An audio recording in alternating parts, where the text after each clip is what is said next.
Olá, turma de antenas e propagação. Estamos aqui para mais um vídeo. Primeiro vídeo com material teórico da unidade 2.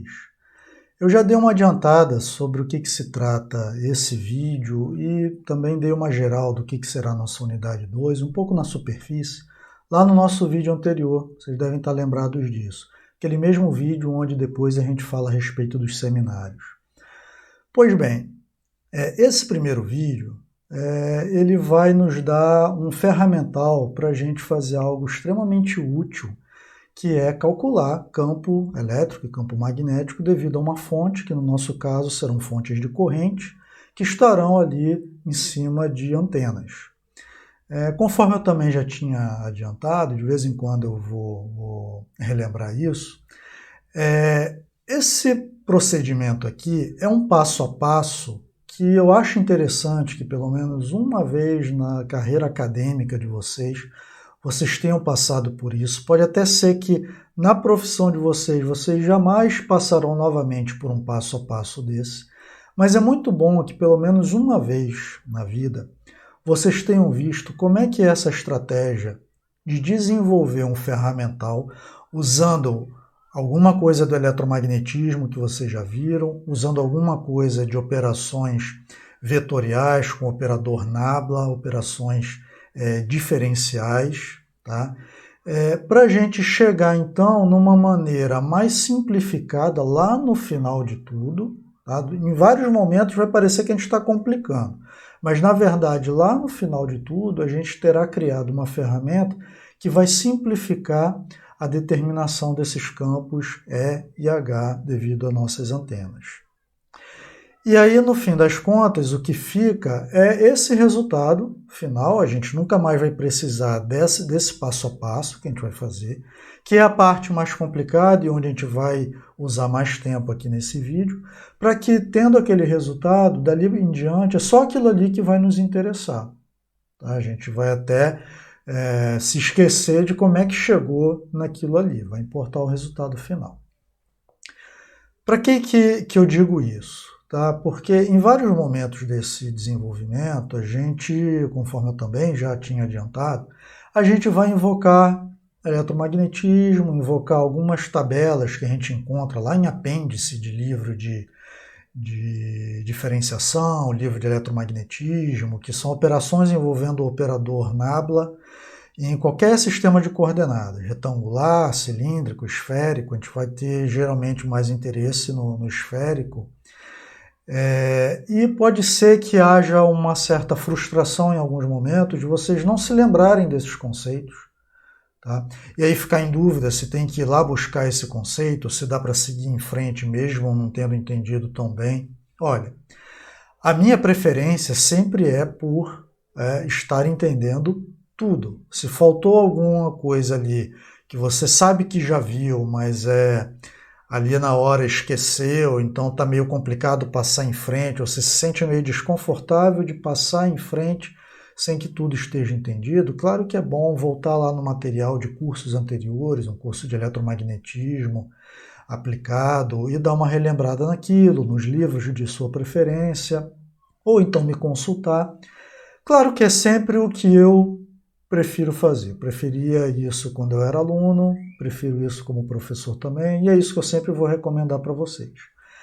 Agora, é um desenvolvimento que dá para você chegar no final dele, mesmo com uma compreensão, às vezes, não tão aprofundada, não se lembrar de maneira tão aprofundada de algumas coisas que eu vou precisar aprender aqui, sim, dá para chegar. E como lá no final, como eu já disse, a gente só vai usar aquele resultado para dali em diante calcular campo E e H, bem, ok, no fim das contas, sendo pragmático, dá para fazer dessa maneira. Tá? Então, meio que fica a critério de cada um, e eu acredito que você já tem maturidade para isso, saber, aquele que tem interesse de investigar a fundo todo aquele passo a passo que eu estou seguindo aqui, ou aquele que prefere não fazer isso e focar ali no final como é que vai usar aquela ferramenta, e a gente vai ter exemplo de uso dessa ferramenta, não no vídeo de hoje, mas como a gente conclui esse assunto no início do próximo vídeo, a gente já vai estar apto a ver exemplos a respeito. A gente vai ver isso ou num momento assíncrono ou num momento síncrono, mas a gente vai ver. Ok? Então acho importante dar esse preâmbulo, tá? É um assunto que pode parecer meio duro, meio teórico demais, mas o objetivo dele é um objetivo nobre, extremamente relevante e de muita utilidade em teoria de antenas. Então vamos lá, vamos começar. Qual é a ideia aqui? Essa figurinha é chave para a gente entender o que a gente pretende fazer. Tá? Então, o título, as integrais de radiação e funções potenciais auxiliares. Tá? Então, a gente está falando a respeito de radiação de campo E e H devido à fonte. Nossas fontes serão fontes de corrente, distribuições de corrente, tá certo? E funções potenciais auxiliares são exatamente como o nome já diz, auxiliar, é a ferramenta que a gente vai desenvolver para auxiliar no cálculo. Que cálculo? É aí que aparece essa figura. Vamos olhar aqui esse caminho 1, esse path número 1 aqui. Ó. Eu tenho fontes, fonte de corrente elétrica, fonte de corrente magnética. Caso geral de fontes que a gente pode imaginar no eletromagnetismo. Qual é o caminho natural para a gente, a partir dessas fontes, determinar os campos radiados por essas fontes, campo E e campo H? Tá? J irradia E e H devido a J, M irradia E e H devido a M. Tá? Ambas irradiam os dois tipos de campo. Seria um caminho de integração, indo lá pelas equações de Maxwell mesmo, tudo começa ali. Tá? Agora, o que eu já tinha adiantado no vídeo anterior é que esse caminho aqui, ele, dependendo da estrutura da antena, como é que você está excitando, o tipo de corrente que você está colocando naquela antena, dependendo de algumas coisas que vão alterar como é que é o seu integrando, essas integrais, elas podem ficar bastante complicadas de serem calculadas, bastante mesmo. De maneira que surge a ideia de fazer um outro caminho, tá? Que é esse caminho 2 aqui por baixo, ó, que ele parece mais longo e complicado, mas a ideia é que não seja. Reparem que ele também envolve uma integração. Só que a integração a partir de J e M, tudo começa nas fontes, tá? É uma integração que não vai me levar diretamente em H, ela me leva numa coisa intermediária. Que essa é que é a sacada desse desenvolvimento, dessa construção de solução. Me leva aos potenciais vetoriais ou potenciais vetores, a gente vai chamar aqui de potencial vetorial, mas também se conhece como potencial vetor, A e F. Tá? O A devido à fonte J e o F devido a fontes M. A partir deles, também faz parte da nossa construção da solução, por meio de operações diferenciais, aí sim, finalmente, vamos chegar ao que a gente quer. Então isso aqui é um caminho intermediário, mas a gente vai tratar como essas coisas como reais, como se elas de fato existissem, tá? Fossem campos intermediários que a gente está calculando, mas isso é uma invenção nossa, tá? Uma matemática nossa, para facilitar, porque a ideia, a promessa aqui, é que essa integral aqui seja mais simples de fazer do que essa integral daqui. E diferenciação, naturalmente, vocês já sabem isso desde cálculo, diferenciação naturalmente já é uma coisa tipicamente mais fácil de se fazer do que integrações. Isso a gente já sabe. Então a ideia é que aqui a gente não vai ter maiores problemas. Aqui é que vai aparecer o operador nabla que eu falei, aqui que a gente vai ter rotacionais, divergentes, gradientes. Tudo é operação envolvendo diferenciação. Tudo está lá tabelado, a gente não vai decorar nada. Tá? E essa integral vai ser uma integral mais razoável de ser feita. Então essa é a ideia. A gente vai desenvolver esse caminho aqui, essa é a nossa meta. Como é que é sistema de coordenadas? É uma coisa que a gente costuma usar e talvez vocês estejam lembrados, senão a gente lembra agora, que é muito comum no eletromagnetismo. A gente tem uma fonte, aqui para a gente vai ser antena, com fonte de corrente. Então está ela posicionada aqui, ó. Tá? E as coordenadas da fonte são coordenadas linha. Então, sempre que eu estiver me referindo a pontos sobre a fonte, é x', y', z' nesse sistema de coordenadas retangulares aqui. Tá? Podia ser r', θ', φ' no esférico. Tá? São as coordenadas linha. E quando eu estou me referindo ao observador, que está sujeito aos efeitos daquela fonte, são as coordenadas tradicionais sem linha, x, y, z. Aqui a figurinha do caso mais genérico de todos, em que a fonte não está aqui na origem, ela está aqui deslocada. Tá?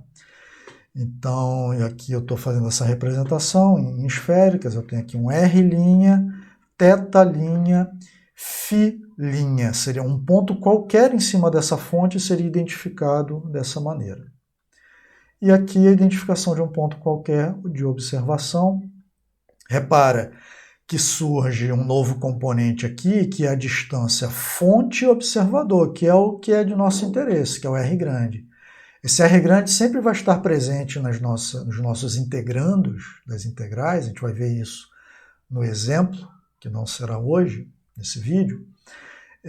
E o curioso é que esse R grande ele costuma ser um grande complicador do cálculo da integral. Tanto que em diversas situações, principalmente a gente estando lá em campo distante, a gente vai ver que a gente consegue simplificar esse R grande aqui. Se a gente não fizesse isso, seria uma complicação calcular a integral. Ele é um dos complicadores. Tá? Então esse é o nosso sistema de coordenadas. E vamos agora começar a desenvolver a solução. A gente começa pelo potencial vetorial A.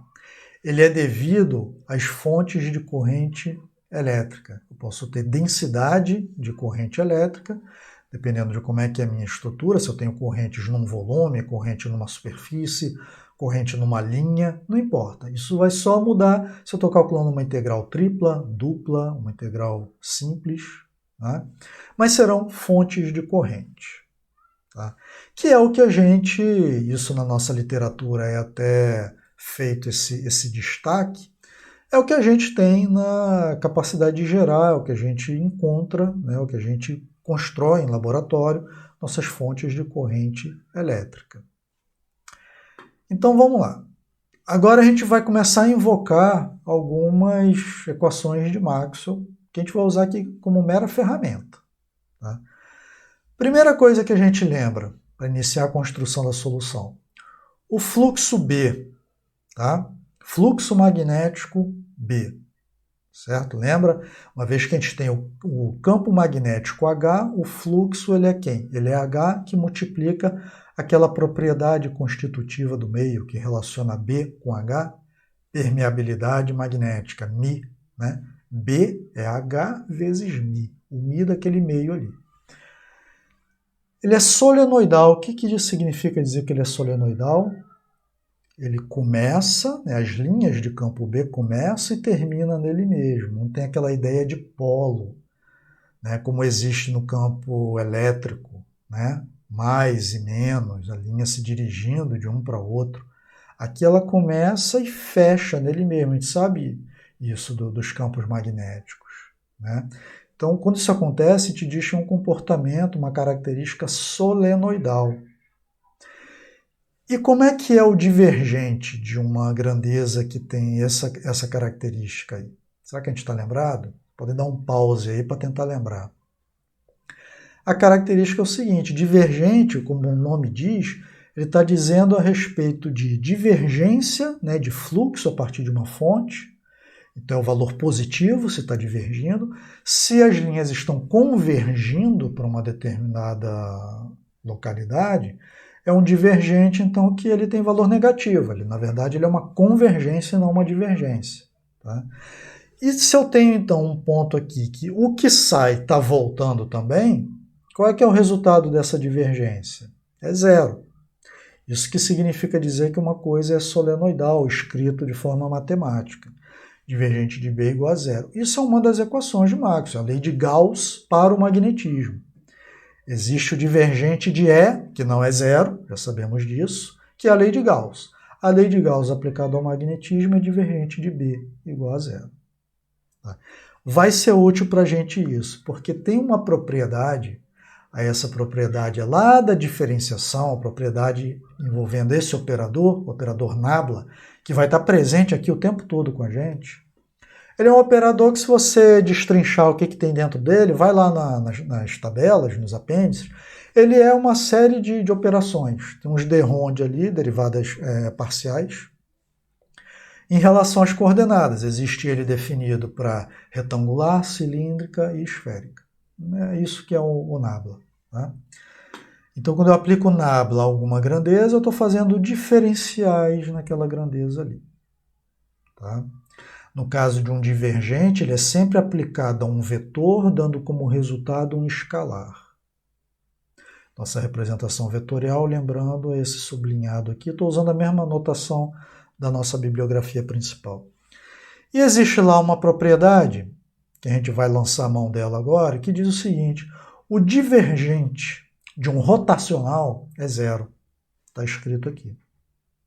E eu já vou batizar aqui o rotacional de A, essa ferramenta que a gente está inventando aí. Tá? Divergente do rotacional de A é igual a zero.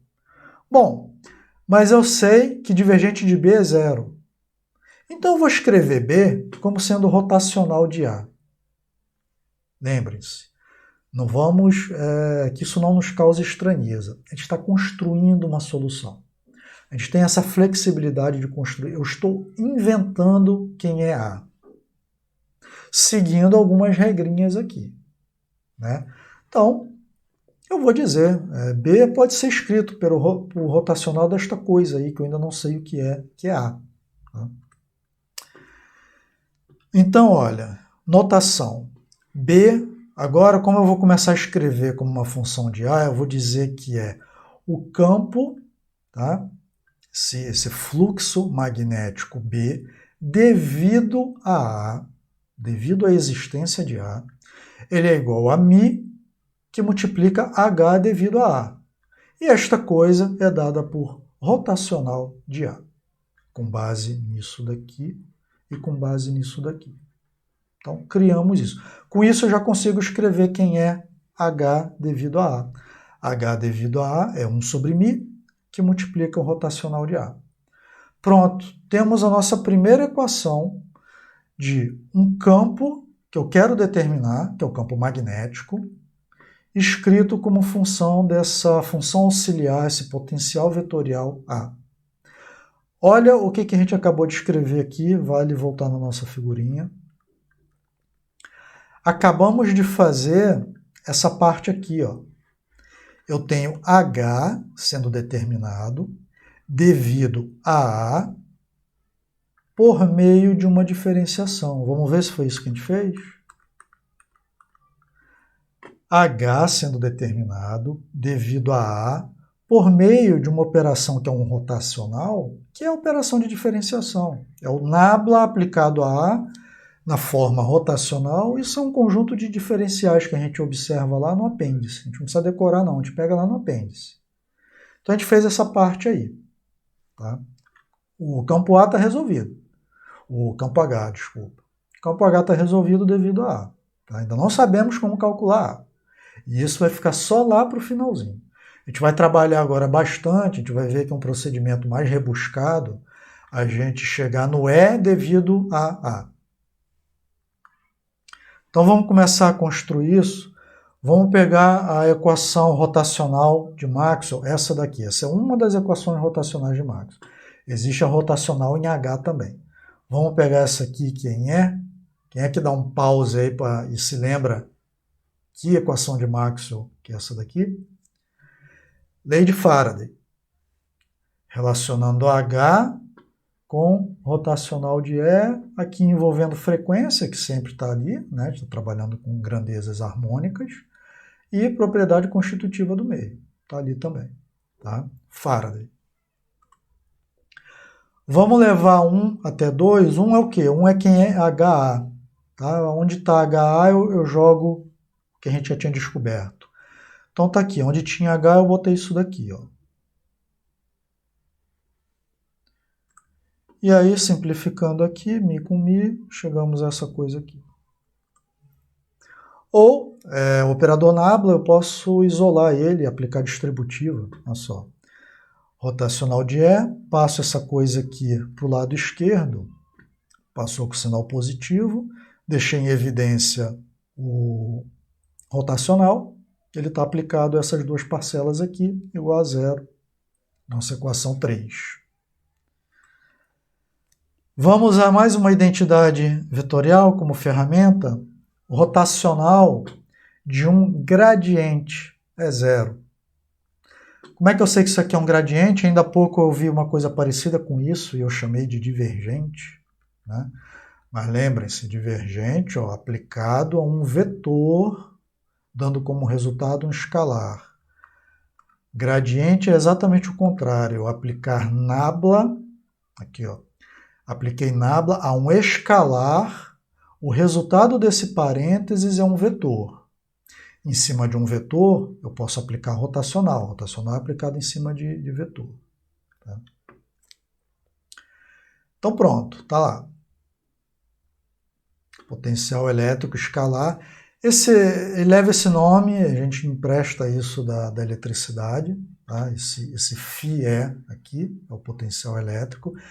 A gente não precisa se preocupar muito com batizar isso aqui, não. A gente vai usar essa matemática aqui, tá? Essa igualdade aqui, ela é verdadeira, a gente vai usar isso como ferramenta. Tá?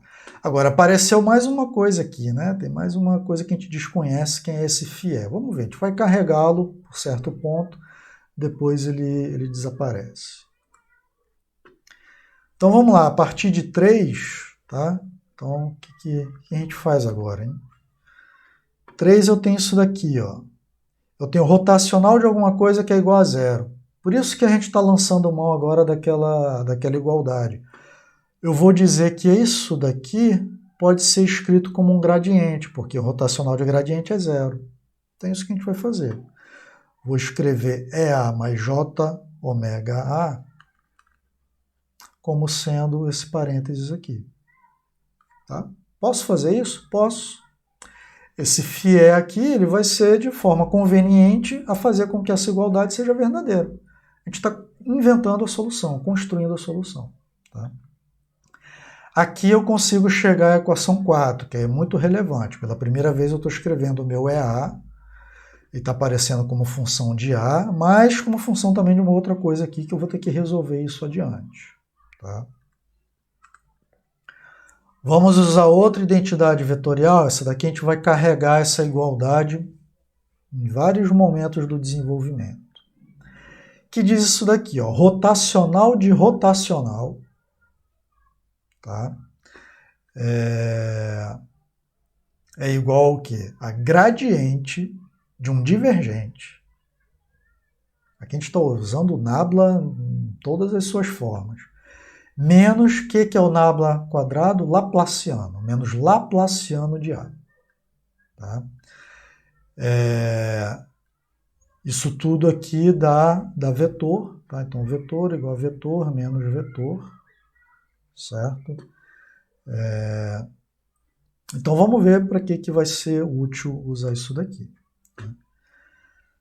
Onde é que eu estou aplicando isso? Eu estou aplicando lá em 1. Vamos voltar a 1. Na verdade, a gente está aplicando aqui. Ó. A gente vai fazer rotacional de A. Certo? Então, estou aplicando rotacional nisso daqui. E vamos usar o que aquela igualdade diz para a gente. Vamos lá?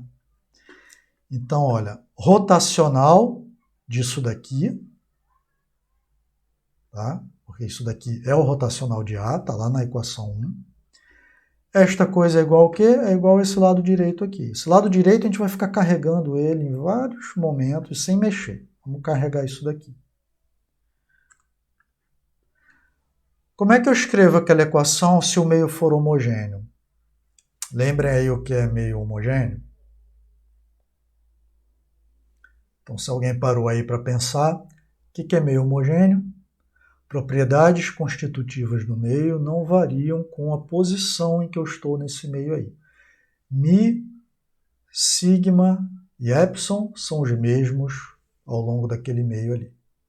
Se eles são os mesmos, eu tenho aqui, eu tenho um μ aqui, que ele está dentro de um rotacional, onde aqui serão aplicadas diferenciais, quer dizer, como que esse parênteses aqui está variando com as coordenadas espaciais. Se o meio é homogêneo, o μ não está variando, né? Então ele é uma constante, né? Então ele está saindo fora aqui, né? Ele é uniforme, né? Melhor dizendo, constante a gente aplica mais quando a gente está falando de variabilidade temporal.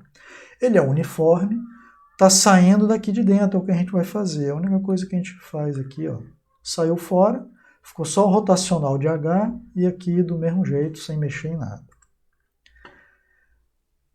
Agora vamos usar outra equação de Maxwell, agora é a equação rotacional em H. Quem é essa daqui? Essa é a lei de Ampère-Maxwell. Tá?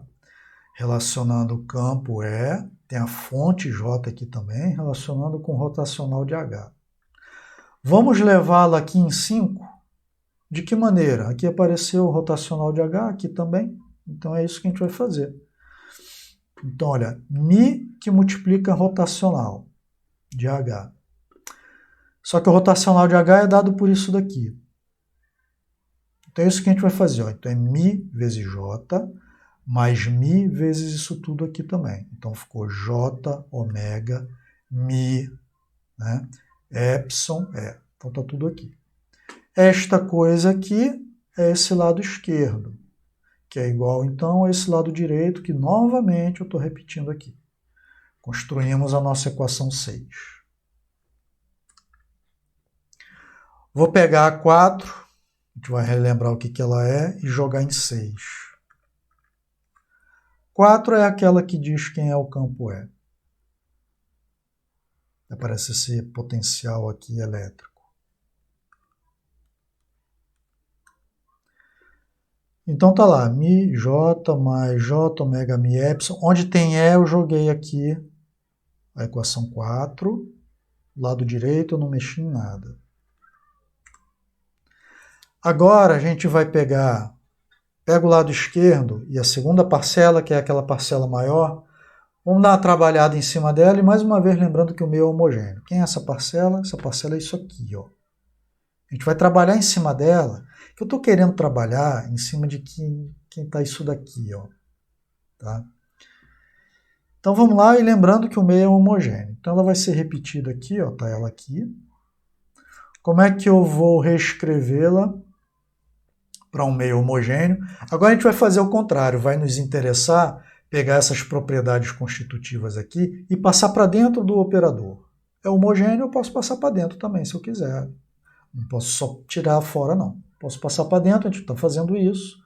Jogamos todo mundo aqui para dentro, aqui. Tá todo mundo nesse cálculo de gradiente aqui.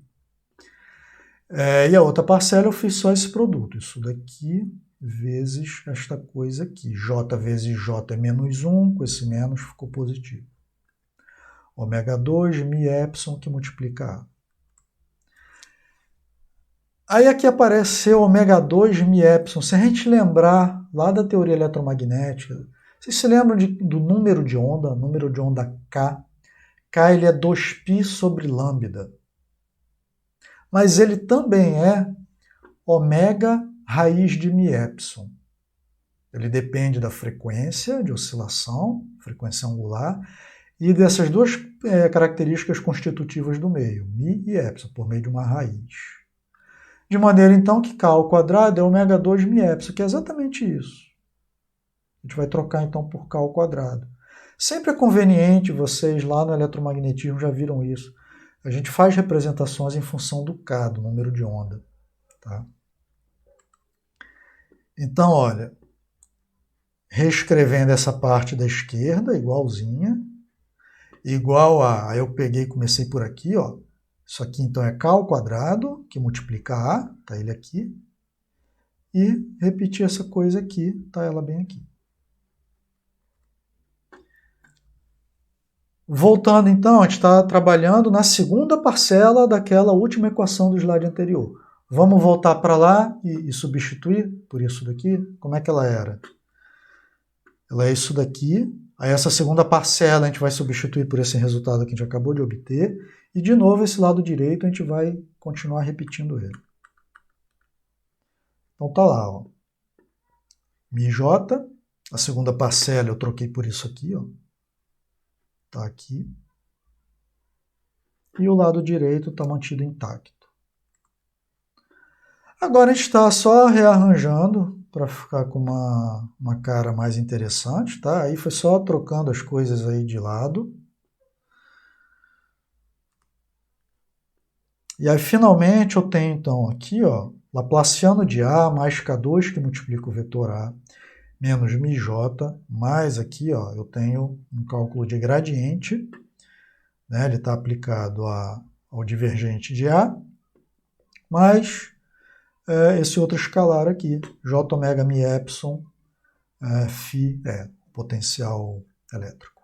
Equação 7. Tá? O que está faltando aqui para a gente? Vocês se lembram que lá no primeiro slide, uma primeira coisa que a gente fez foi definir quem era o rotacional de A.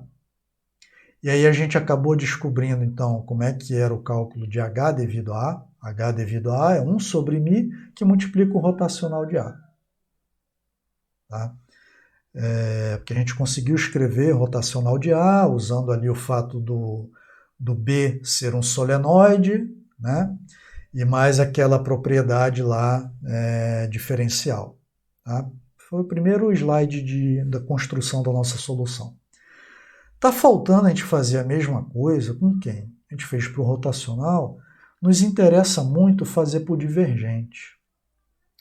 Porque na hora que eu fizer aqui para o divergente, eu vou chegar a alguma coisa dentro desse parênteses aqui que pode me ajudar a determinar finalmente quem é esta coisa que a gente inventou e a gente está carregando isso daqui, ó. Tá? Então vamos lá ver o que a gente pode fazer a respeito do divergente de A. E aí, pessoal, uma pausa aqui. Vocês estão percebendo, né? Muita matemática, muito malabarismo, para a gente chegar numa coisa que ainda não está exatamente claro o que é. Eu quero determinar quem é o campo E devido a esta ferramenta A, que a gente está construindo. Né? Alguém trilhou esse caminho aí, né, para chegar nesse final. Muita engenhosidade para usar isso tudo, tá pegando a equação de Maxwell, tá juntando com propriedades de diferenciais, está usando rotacional divergente, gradiente, laplaciano, estamos explorando várias coisas que a gente já viu em cálculo, em eletromagnetismo, para construir uma ferramenta para nos ajudar. Tá? Então vamos lá, vamos trabalhar em cima desse divergente de A. Relembrei aqui o que eu acabei de dizer. E aí tem uma coisa muito interessante, que pode ser que alguns já saibam disso, mas eu imagino que muitos não estão com isso na cabeça, mesmo que algum dia já tenham sabido disso. Mas fato é o seguinte, da matemática de diferenciações, a gente consegue concluir isso. Divergente de A não tem relação, ele independe do rotacional de A. Se vocês querem se convencer disso, né, eu mesmo fui querer relembrar isso há algum tempo atrás. Você vai lá no apêndice, vê a definição do divergente de A, vê do rotacional de A, tá? E tente se convencer disso, se for do seu interesse. O fato é, eles são sim independentes, tá? Isso é inquestionável. E isso nos dá uma flexibilidade muito interessante, porque a gente já tinha definido o rotacional de A de uma determinada maneira, ele já está lá permanentemente atrelado ao H de A, está lá, isso já está construído, tá? Isso é imutável. Só que o fato de a gente ter feito isso, o A que a gente vai descobrir, que a gente vai calcular, vai aprender no próximo vídeo a fazer isso, ele vai estar relacionado ao H por meio daquele rotacional, que foi a nossa primeira equação desse desenvolvimento. Mas isso não torna o nosso desenvolvimento tão enrijecido, porque eu posso também definir o divergente de A da maneira que eu quiser.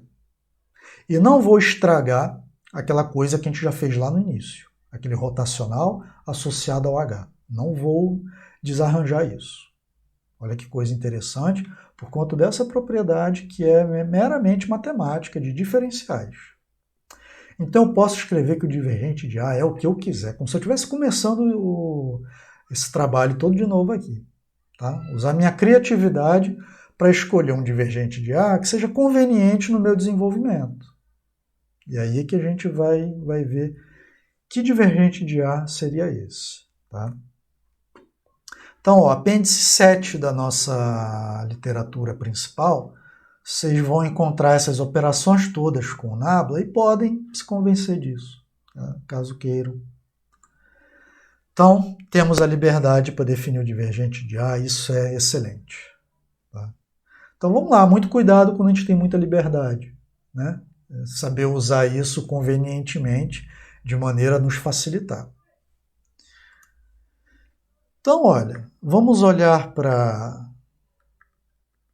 a expressão 7. Temos uma expressão grande aqui e eu tenho a possibilidade de escolher quem é isso.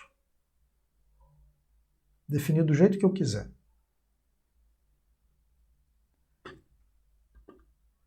E aí, quem quiser pode dar um pause e dar uma imaginada aí. Um valor de divergente de A que simplificaria bastante essa equação 7 para a gente continuar daqui para frente. Lembrando que o nosso objetivo vai ser chegar aqui numa equação que contenha A, né? Que eu quero tentar resolver quem é isso daqui, ó. Tá? Então, o que talvez simplificaria bastante aí para a gente?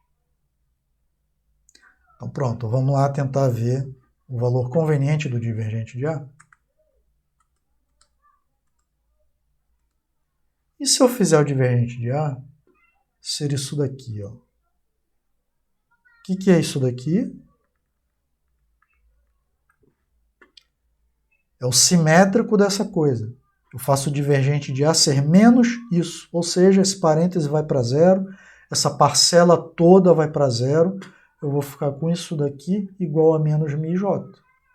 Parece ser a coisa mais... que mais vai simplificar para a gente. Né? A gente está derrubando toda essa parcela aqui. Então tá lá. Com isso, finalmente eu consegui escrever quem é esse φ de E. Aqui a gente está começando a entrar, reparem que mudou aqui, a gente está começando a entrar no que é a equação que nos vai propiciar calcular A. Tá? Que a gente vai batizar com esse nome aqui, já a gente vai chegar nela. Então, escrevemos o φ em função do divergente de A.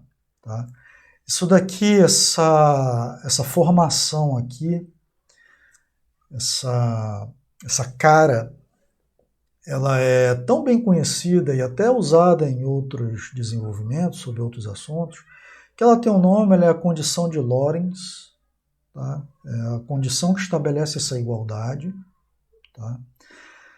Não precisamos nos ater tanto nem a essa denominação, o que vai mais nos interessar é uma equação que vem depois.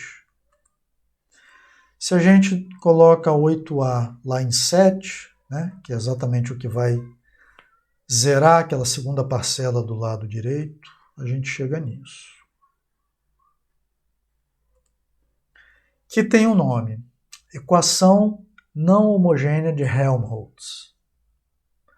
Bastante conhecida. Está muito útil para a gente aqui nesse nosso desenvolvimento. Simplesmente é a solução dessa equação diferencial que nos dá quem é o A. E o A é aquele que a gente precisa para que, aplicando diferenciações nele, a gente obtenha o nosso campo H, já sabemos disso, e já a gente vai ver também que o nosso campo é uma equação não homogênea, estamos convencidos, você já conhece equações diferenciais não homogêneas. Por que ela é uma equação diferencial? Porque dentro aqui desse operador tem lá as diferenciais. certo? No caso aqui será de segunda ordem, inclusive. Aqui aparece o A de novo. E o que aparece lá do outro lado quando ela é não homogênea? Estão lembrados lá de circuitos? Aparece a fonte. Então, o que aparece nas nossas equações diferenciais não homogêneas, lá desde circuitos elétricos, e aqui não é diferente. Do lado direito, aquele lado que não tem as diferenciações, aparece a fonte, aparece a excitação. O que está aparecendo do lado esquerdo e em algumas parcelas envolvendo diferenciações? Aparece o resultado. O que está sendo gerado como resposta a essa excitação? Então, olha, corrente gerando esse potencial vetorial aí. Lembram do percurso número 2 do nosso desenvolvimento? Que eu tinha fonte, por meio de integral, a fonte dava origem a potencial A e F, por meio de diferencial eu descobria quem era E e H. Então aqui eu estou começando a descrever aquele primeiro caminho lá, tá? Que eu tenho J gerando A. Então quando a gente resolver isso daqui, a gente vai acabar escrevendo o quê? A é igual a alguma coisa ali, né, que envolve J nessa alguma coisa. Como é que finalmente eu estou determinando A? E a essa altura do campeonato, vocês já sabem que essa conta relacionando como é que eu vou escrever A igual a alguma coisa que tenha J, esse alguma coisa aí é o quê? É uma expressão integral. Porque é aquela primeira etapa do nosso caminho número 2, é uma etapa de integração. Então vai surgir integral na hora de fazer essa solução. Então agora vamos puxar quem era o nosso E. A nossa equação 4 é essa daqui, estou trazendo ela para cá. Certo? Então o que a gente está fazendo? Escrevendo aqui, ó, usando o nosso... Isso aqui a gente acabou de ver quem é, né? Ó. A gente sabe quem é esse φ aqui. Tá? Então, estou colocando o menos j ômega A, ele está aparecendo aqui, e essa parcela aqui, eu estou escrevendo ela usando isso. Né? Ela está aparecendo ali um gradiente dessa coisa, né? Então, é aplicar nabla nisso daqui. Então, fica o nabla aplicado 2 vezes aqui, ó. É o que está aparecendo aqui. Tá? Então, construímos isso. Então, finalmente, agora, a gente chegou no que queria, que eu tenho o campo E escrito só com essa dependência com A. Isso a gente queria desde o início. Então, só ajeitando, olha, o E é igual a, estou repetindo isso. Aqui, o J fizemos uma coisa mais conveniente, que é passar o J para cima, né? Então, multiplicamos em cima e embaixo por J, aí apareceu um menos 1, que está aqui. E o J está aqui em cima. Então, finalmente, se eu conheço A, ainda a ser determinado, mas supondo que eu já determinei quem é a gente já sabe calcular quem é H devido a A, expressão 1, já sei determinar quem é E devido a A, expressão 10. Pronto. A segunda etapa do nosso caminho 2, que é a etapa que envolve diferenciação, resolvida, está aqui. Tá? Agora temos que partir, e a gente não vai esgotar isso hoje, mas a gente já vai dar um bom encaminhamento nisso hoje. Quem é o A, né? Como é que eu determino o A? Então o A é solução a gente já sabe, da equação não homogênea de Helmholtz. Antes de partir para o início, para a parte 1 dessa solução, como é que eu determinaria agora o potencial vetorial F? Aqui seria a situação hipotética que a gente tivesse fontes de corrente magnética, tá? Que é uma coisa hipotética ali dentro do nosso estudo. As nossas antenas não trabalharão com fontes magnéticas, nossas fontes serão elétricas, mas apenas para a gente ser bem detalhista aqui, por preciosismo, né, e por completude, para ficar tudo aqui descrito, a gente percorreria o mesmo desenvolvimento, que evidentemente a gente não vai fazer, e chegaria a uma solução que é do tipo análoga. Tá? Ela é, até melhor dizendo, ela é dual. O que é a solução dual? Que eu, conhecendo uma solução, eu chego a outra por meio de substituição sistemática de alguns parâmetros. Tá? Então, eu tendo E devido a A e o H devido a A, eu conseguiria chegar a eles devido a F. Tá? Então, eu chegaria a esse H, repara que ele tem a cara parecida, né? Aparecendo aqui um divergente de F.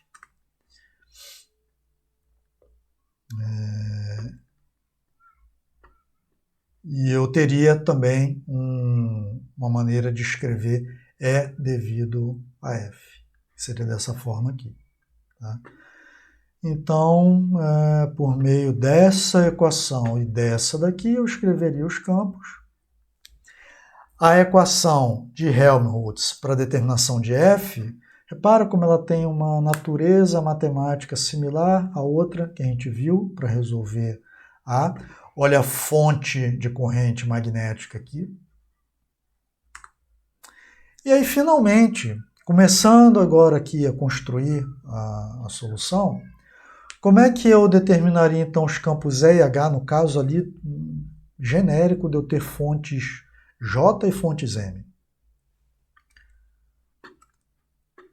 Calculo os campos devido a ambas as fontes, então eu teria esse par devido a A e esse par devido a F. Como a atuação dessas duas fontes ela é independente, tá? A gente pode usar o quê? A gente pode usar superposição para fazer esse cômputo final de qual é o campo elétrico final, quem é o campo magnético final. É só somar, né? O campo final é EA mais EF e o magnético é HA mais HF. Tá? Posso usar superposição, certo? Existe linearidade no meio, vocês sabem que linearidade implica em superposição. Mas nem será o nosso caso, relembrando, a gente não trabalha com fonte de corrente magnética, para a gente vai interessar isso daqui. Nas nossas antenas, né, haverá correntes excitadas ali, que vão radiar, correntes elétricas que vão radiar. Então, finalmente, vamos começar a ver como é que seria a solução da equação de Helmholtz. E vamos começar por um caso muito simples que a gente costuma usar direto no eletromagnetismo, quando a gente está iniciando um desenvolvimento de uma solução, que é pegar uma fonte de corrente que seja infinitesimal. Então, a nossa fonte ela é J, ela é infinitesimal, e eu vou colocá-la só ali em Z. Ela é um J em Z. Tá ali no eixo Z. Se eu olho a equação de Helmholtz e coloco aqui na direita, era menos μ vetor J, vocês estão lembrados. Esse vetor J, né, eu já estou trocando só por uma componente que é em JZ. Então, eu já escrevi essa componente JZ. Se eu tenho JZ desse lado, isso aqui é uma igualdade, aqui eu tenho uma parcela em que aparece A, esse A, evidentemente, tem que ser um A em Z. Né? O A em Z aqui sendo gerado, melhor dizendo, por esse J em Z. Se eu descobrir que o A em Z, aqui o A em Z. Né? Então, para tornar isso daqui uma igualdade, tá? Se eu já definir que a fonte é em Z, nesse nosso caso aqui, ó, não tem outro jeito, esse A aqui vai ter que ser em Z também, senão essa coisa não seria uma igualdade. Tá? Então isso já está definido. Nesse nosso caso, bem simplista, fonte infinitesimal. Agora, puxando lá de circuitos de novo, a gente está com uma equação que é não homogênea, vocês se lembram como é que a gente costuma resolver. A gente parte primeiro para o caso homogêneo, que a gente desligava a fonte, no caso do circuito. Aqui a gente faz uma coisa análoga a isso, a gente supõe que a gente está em pontos não coincidentes com a fonte, a gente está a vários lambdas distantes da nossa fonte. A gente pode até depois entrar numa explicação um pouco melhor sobre isso, no encontro síncrono, por exemplo, para quem quiser entender melhor isso que a gente está fazendo, né? No caso do circuito, você está ali num dispositivo pequeno, com uma frequência extremamente baixa, portanto, um comprimento de onda muito grande, tá? Então você desliga aquela fonte ali para que você esteja reproduzindo essa situação em que seria uma solução sem fonte, né? Para fazer ali então essa solução homogênea, em que o lado direito da igualdade é igual a zero. Tá? Aqui para a gente, se eu me afasto muito dos lambda, coisa que eu não posso fazer no circuito, está todo mundo ali basicamente no mesmo lambda, aquele lambda ele é imenso, ele é muito maior do que o tamanho do circuito, tipicamente. Tá? Aqui não, aqui a gente está trabalhando com faixas de frequência em que nossos lambdas serão pequenos, tá? Então eu me afasto, tá? Para fazer esse efeito aí de desligamento, de sair do efeito da fonte, certo? E aí a gente consegue construir uma equação zerando esse lado direito aqui. Então tá lá, tá ela aqui. Bom, como a fonte é infinitesimal, lembrando lá da nossa fonte pontual, que a gente já precisou trabalhar com isso, a fonte isotrópica, a gente já precisou passar por isso aqui, ó. Não tem nenhuma razão para que o AZ seja função de θφ, já que ela é infinitesimal. Então ela é dependente só de R. Então o AZ é um AZ de R. Aí eu pego 15, lembrando 15 é isso daqui. Aí eu vou lá na tabela, apêndice 7 da nossa referência, e olho como é que eu escrevo Laplaciano, como é que são essas diferenciais aí, parciais, para eu aplicar essas diferenciais em AZ. E aí, isso daqui já está simplificado, tá? Eu peguei na tabela em coordenadas esféricas, então vai aparecer dρ de R, vai aparecer dρ de θ, vai aparecer dρ de φ. Só que tudo que é dρ de θ, dρ de φ, eu vou fazer o quê? Eu vou zerar, porque não existe variação com essas coordenadas. Está aqui, ó. Ela não é função de θφ, ela só varia com R. Então esses dρs em θ e em φ eu zerei. Então já trouxe aqui uma versão bastante simplificada, onde só aparece dρ de R. Esse não é zero. Então tá lá. Então essa parcela toda aqui é esta parte aqui, somado com K2AZ. K2AZ de R igual a zero. Aí a gente faz essa diferencial aqui, né? Derivada desse vezes esse, mais esse vezes derivada desse, é isso que está nesse colchete. Vamos indo, essa coisa a gente rearranjando. E já que a gente só está com só está tudo em R, né? Não precisa ficar trabalhando com derivada parcial, né? Então voltamos para D aqui, ó. Então tá lá. Claramente, uma equação diferencial homogênea, segunda ordem, tá? Com coeficiente, ao contrário do que a gente estava acostumado lá a ver em circuito, repara que tem coeficiente aqui dependente dessa minha variável independente aqui, ó. Tem um 2 sobre R aqui, ó. Então a solução, o tipo de solução que a gente vai chegar serão duas soluções distintas, cada uma multiplicando uma constante. Então, a gente vai ter uma constante que a gente vai chamar de C1 e a outra é C2. Por que são duas soluções? Ela é de segunda ordem. Como é que vai determinar C1 e C2? Condições de contorno, relembrando, né? Vai aparecer aquela exponencial típica que aparecia lá em circuitos, só que vai aparecer multiplicando um fator onde aparece R, tá? Essa é a novidade. As soluções são desse jeito aqui. As duas soluções que eu vou chamar de AZ1 e AZ2, desse jeito aqui. tá? Solução da equação diferencial. Matematicamente é isso. Aí agora a gente tem que recorrer à física da coisa. Da maneira como a gente define as nossas ondas, que eu tenho a onda viajando, tá, em direção à parte positiva de R. Não é isso? Ela está viajando, saindo, indo para a parte positiva, aumentando o valor de R. É assim que a gente costuma definir.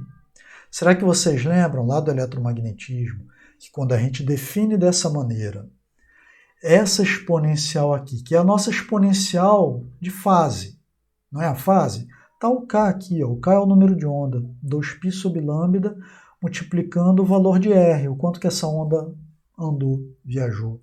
Está relacionado com isso, né? Fator de fase, essa exponencial complexa aqui.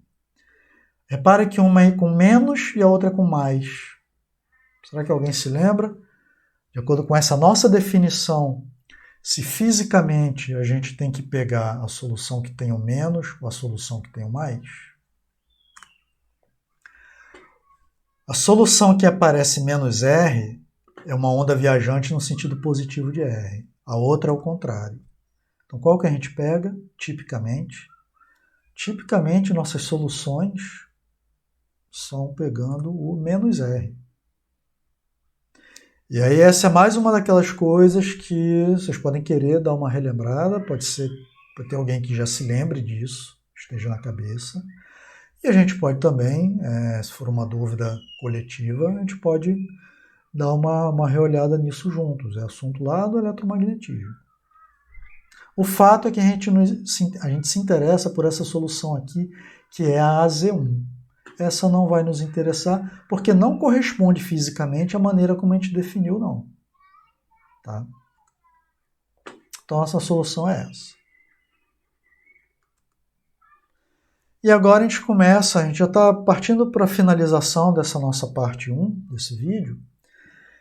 E aí a gente coloca uma outra simplificação para a nossa análise, que é o seguinte, a gente está, lembrando, a gente está na solução homogênea. Vamos agora partir para a solução estática. A solução estática é que o ômega é igual a zero. Não é uma onda oscilatória, ela é estática.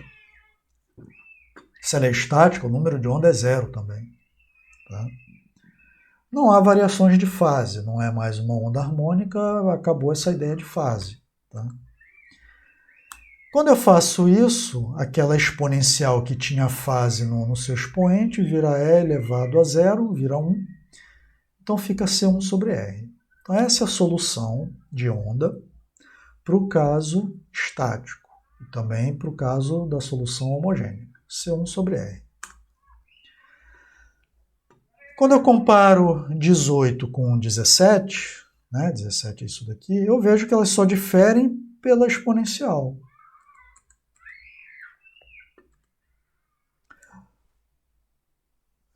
Ou seja, eu trabalhar com o caso estático, tá? Quando eu parto para o caso não estático, o caso dinâmico, oscilatório, que no fim das contas é o que nos interessa, eu já sei o seguinte, é só eu pegar todas aquelas respostas que eu obtive lá para o caso estático e multiplicar por E elevado a menos JKR. Então fica mais fácil da gente trabalhar em cima da solução estática, sabendo que no final é lembrar de multiplicar pelo fator de fase, é trazer ele de volta. Porque é ele que está colocando essa condição aí de que, na verdade, é uma grandeza harmônica. Ela está integralmente representada por ele. Tá? Então, olha, o que a gente faz agora? A gente vai permanecer no caso estático, tá? No caso K igual a zero, mas vamos agora resolver a equação não homogênea, vamos botar aqui presença da fonte novamente, o JZ diferente de zero, mas ainda a solução estática, como eu ressaltei. Tá? Lembrando que no final é só incluir esse cara aqui de novo. Então, quando eu pego 14, olha quem era 14. A equação de Helmholtz, para o caso infinitesimal. Então, eu estou retornando aqui com a fonte, eu estou estou mantendo ela, mas o K continua zero. Então vai me dar esse Laplaciano igual a isso daqui. É isso que a gente tem. É isso que a gente tem aqui, equação 19. E essa também clássica, ela aparece em alguns outros domínios aí da ciência, equação de Poisson. Muito bem documentada na literatura. Quem? A sua solução. Então, olha que interessante a gente ter chegado a uma equação de Poisson. A gente olha na literatura, uma equação dessa natureza aqui, já está lá na literatura quem é a Z. Tá? E é isso que a gente vai ver. Iniciozinho do próximo vídeo a gente arremata isso.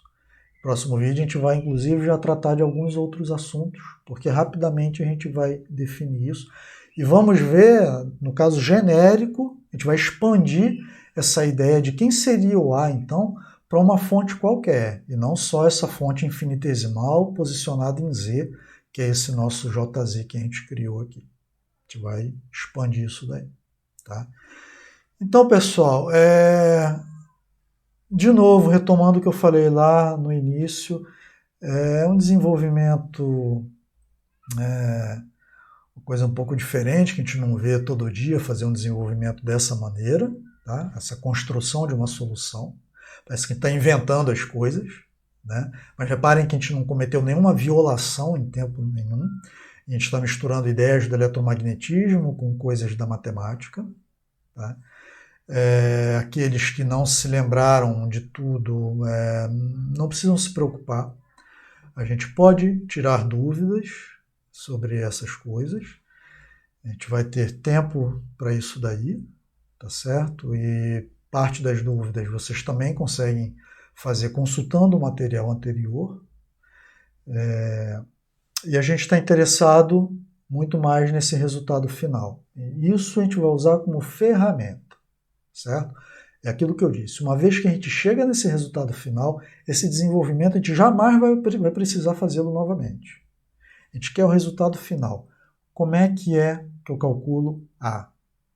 E uma vez que eu tenho A, quem são aquelas expressões lá para calcular E devido a A e H devido a A por meio de diferenciações? E pronto. É isso aí que a gente quer. Então, até o nosso próximo encontro, para a gente finalizar isso daqui. Obrigado por ter assistido até aqui. Até já.